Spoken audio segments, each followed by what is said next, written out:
Good morning friends and welcome my channel. देखते हैं किस तरह से आज की ट्रेडिंग अपॉर्चुनिटी बनती हुई देखने को मिले। आज जो सेंटीमेंट बन रहे हैं मैक्सिमम कंडीशन डाउन साइड की ही बनती हुई देखने को मिलेगी। कहाँ सपोर्ट लेगा हम उसके विषय में डिस्कस करेंगे। फेड की जो मीटिंग का मिनट्स आने वाला था वो भी आ चुका है। जो सेंटीमेंट्स मार्केट को बनाने थे ऑलरेडी उसने बना लिया है। अब उसके बाद में इंडियन मार्केट के साथ में वर्ल्ड सेंटीमेंट्स रिएक्ट करने की कोशिश करेगा। और ग्लोबल कंडीशन में देखते हैं तो सिल्वर कॉमेक्स लगभग 3% के आसपास डाउन साइड में बना हुआ है।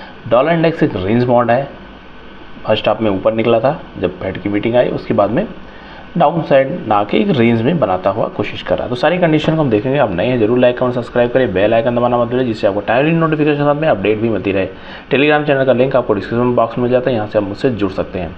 अब फेड के जो मिनट्स आने वाले थे, मीटिंग आने वाला था, उसका इंडिकेशन ऑलरेडी 5.5 से लेके 5.5 तक का बना हुआ है। जैसे फेड पॉलिसी मेकर्स जितने भी लोग हैं उन्होंने 2% के आसपास जब तक ये मीडियम टर्म में आने के लिए कॉन्फिडेंस नहीं आएगा, फर्दर नया रेट कट का डिसीजन फिलहाल के लिए भी होप में ही बना हुआ है, क्लियर कट नहीं है। क्योंकि मिक्स रिएक्शंस आती हुई देखने को मिल रही है अलग अलग सेंटीमेंट्स में, अलग अलग जहाँ पे चीज़ें हैं। तो कुछ लोगों का मानना है कि इस साल हो सकता है एक हो जाए रेट कट, बट अभी क्लियर इंडिकेशन नहीं है। तो यहाँ भी आप देखोगे फेड की ऑलरेडी या प्रेस कॉन्फ्रेंस के बाद में मिनट से PDF में अपडेट हो चुकी है, इसको आप देख सकते हैं, ये इसको डाउनलोड कर सकते हैं।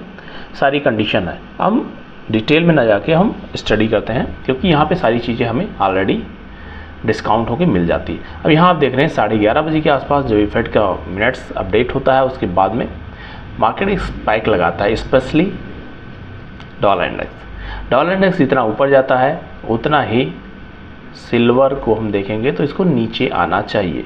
11:30 बजे के आसपास ये कैंडल है, आप देख सकते हैं कंटिन्यू आया है, रुका है, फिर फर्दर नीचे। तो ये कंडीशन यहाँ पे बनाने की कोशिश कर रहा है। तो डॉलर इंडेक्स का डाउन जाना कहीं ना कहीं गोल्ड और सिल्वर के लिए हायर साइड का होता है और हायर साइड जाना उसके लिए नीचे की तरफ लेके आता है। तो ये कंडीशन यहाँ बनी हुई है। दोबारा से अगर ये नीचे भी आता है जो कि होप थोड़े से कम हो गए हैं तो 104.8 का लेवल इसके लिए इम्पोर्टेंट यहाँ रोल प्ले करने वाला है। नेक्स्ट अगर गोल्ड की बात कर लेते हैं तो गोल्ड भी एक डाउन साइड में ही चलता है, कोशिश कर रहा है। जैसे ये हायर साइड में निकला था, रेंज बनाया था, उसके बाद में अब थोड़ा स्टडी मूव डाउन साइड के लिए बनाने की कोशिश कर रहा है। तो यहाँ भी एक अलर्ट लेवल है, बायर्स के लिए अलर्ट हो जाइए।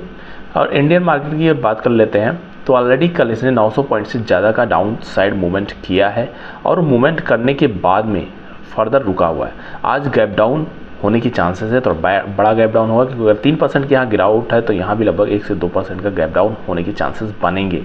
तो उसके लिए ये आपको रेडी रहना होगा, स्पेशली फॉर बायर्स। अब सेकेंड कंडीशन हम देख लेते हैं यहाँ पे सिल्वर कॉमेक्स की। सिल्वर कॉमेक्स की कंडीशन अगर फ्रेंड्स हम देखने की कोशिश करें तो जिस तरह से कंडीशन ही हायर साइड की बनाता हुआ देखने को मिल रहा था, हमें यहाँ दोबारा से 30 के आसपास आता हुआ ही देखने को मिलेगा। उसके बाद में दोबारा यहाँ से पुल बैक लेने की कोशिश करा। 32 से 30 के अगर आसपास आ गया, 30.45 तक ये ऑलरेडी टच कर चुका है। 0.4 इसको अगर और थोड़ा पुल बैक मिलता है तो डाउन साइड आने के चांसेस 1-2 दिन में देखने को मिल सकते हैं क्योंकि रेट कट के लिए ही ये इतनी रैली आपको देखने को मिली थी। रेट कट नहीं होगा तो इसका मतलब है दोबारा से डाउन साइड होगा। न्यूज़ को प्रिडिक्ट करना बहुत ही टफ होता है, इस वजह से प्राइस पैटर्न के बेस में चलेंगे तो बेटर रहेगा। अब यहाँ मैंने आपके लिए कंडीशन कल शेयर किया था, अगर मार्केट इसका फॉलोअप डाउन साइड आता है तो फिर 93,000 के नीचे हमें बड़े मूव 91, 90, 92, 91 यहाँ तक के मूव देखने को मिल सकते हैं आने वाले 1-2 दिनों में। तो 1-2 दिनों का मतलब आप क्लियर देख लिए होंगे, मार्केट ओपन होता है, डाउन साइड भी आता है, ट्रेंड लाइन के नीचे फाइनली सस्टेन किया है। अगर इसके ऊपर निकल के क्लोजिंग करता है तो मैंने क्लियर कट कल की वीडियो में भी बोला था, प्रीवियस भी बोल रहे हैं, तो इसी रेंज में फंस जाता।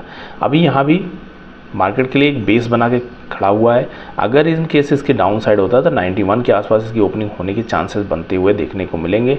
92,000 होता हुआ 91 के आसपास तक पहुंचने की कोशिश करेगा क्योंकि 3% की अगर वहाँ गिरावट है तो यहाँ भी 2.5 से 3% की गिरावट देखने को मिलेगी।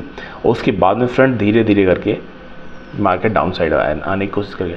अगर कॉमेक्स की बात कर लेते हैं तो कॉमेक्स ऑलरेडी जो गिरावट की बात कर लेते हैं तो लगभग अगर इस कंपैरिजन में देखते हैं तो 90 के आसपास तक का कॉमेक्स आ चुका है और 87 तक का प्रेडिक्शन बना हुआ है सिल्वर में। अगर कॉमेक्स 30 तक आता है तो ये भी यहाँ पे 86 87 तक लाने की कोशिश करने के लिए रेडी रहेगा। अगर इनकेस मार्केट यहाँ पे जो आज ओपनिंग होती है 91,000 के आसपास आता है, बहुत पैनिक होकर यहाँ पे बाइंग या फिर सेलिंग की अपॉर्चुनिटी नहीं देखना है। मार्केट बहुत ही वॉलेटाइल है, एक दिन ऊपर रहता है, दूसरे दिन नीचे आ जाता है। तो कंडीशन जब न्यूज़ से ड्रिवन होती है तो वहाँ हमें पैनिक सिचुएशन में बहुत ही सेफ साइड रहना पड़ता है और उसके लिए कंडीशन लगातार चेंज भी होती रहती हैं। और इसके बाद में हम डेली से पहले 4 आवरली कंडीशन देख लेते हैं। 4 आवरली कंडीशन में अगर फ्रेंड्स यहाँ देखने की कोशिश करें तो जो इसने कंडीशन बना रखी थी हायर साइड की, उसको लगभग डाउन साइड लेके आ चुका है और क्लोज कर चुका है। जब ऑल टाइम हाई पे होता है मार्केट तो हायर साइड के टारगेट्स निकाल पाना इतनी ईजी नहीं होता है, प्रेडिक्शन बेस होता है क्योंकि बड़ी बड़ी कैंडल्स बना रही है और डाउन साइड के लिए टारगेट्स ऑलमोस्ट इजी वे से निकल जाता है। सबसे पहले 93 था तो उसके आसपास क्लोज किया है, अब 92 होता हुआ 91,000 आज आपको देखने को मिल जाएगा। अब यहाँ पे कुछ लोगों के कमेंट्स होंगे कि यहाँ पे जो हायर साइड में था सेलिंग की अपॉर्चुनिटी क्यों नहीं दी गई।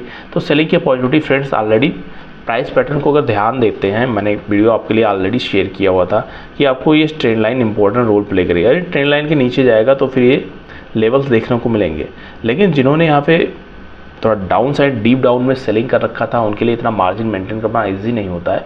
तो उन्होंने अगर अपना कट कर लिया है पोजीशन को तो थोड़ी अपॉर्चुनिटी दे के देख सकते हैं। डाउन साइड का मार्केट फिलहाल के लिए आज होता हुआ देखने को मिलेगा। रिस्क रिवार्ड के बेस में जाएं, अदरवाइज मार्केट में प्रॉफिट कम लॉसेस ज़्यादा होते हैं क्योंकि हम साइकोलॉजी के बेस में जाते हैं। साइकोलॉजिकल कंडीशन वर्क करती है, लेकिन उसके साथ में आपका पोजीशन साइज कितना है वो डायरेक्टली रिलेटेड होता है, प्रोपोर्शनेट करता है कि आपका पोजीशन कितना है, पीएनएल में आपके कितना दिख रहा है। अगर आपको 1000, 2000, 5000, 10,000 तक देता है जितना रिस्क टेकिंग कैपेसिटी है तो आपकी साइकोलॉजी इतनी हैम्पर नहीं होती। लेकिन अगर यहीं इसी केस में ज़्यादा होता हुआ देखता है तो फिर सभी की साइकोलॉजी हैम्पर होती है, जब यही लॉस है लाखों में हो जाते हैं। अब फ्रेंड यहाँ कैंडलस्टिक पैटर्न की बात कर लेते हैं। जब मैंने आपके लिए शेयर किया था हायर हाई जब तक कर रहा है, प्रीवियस कैंडल के हाई बना रहा है, तब तक कंडीशन सेलिंग के लिए नहीं बनती हुई देखने को मिलेगी।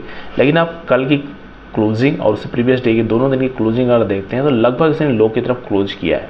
तो एक इंडिकेशन यहाँ लो की तरफ क्लोज किया है, दूसरा इंडिकेशन यहाँ पे ट्रेंड लाइन के नीचे आ गया, थर्ड इंडिकेशन है कि फेड की जो एक होप बनी थी वो भी नहीं है। तो इसके लिए पहला इमीडिएट सपोर्ट यहाँ पे 91,000 के आसपास बनता हुआ देखने को मिल रहा है डेली टाइम फ्रेम में।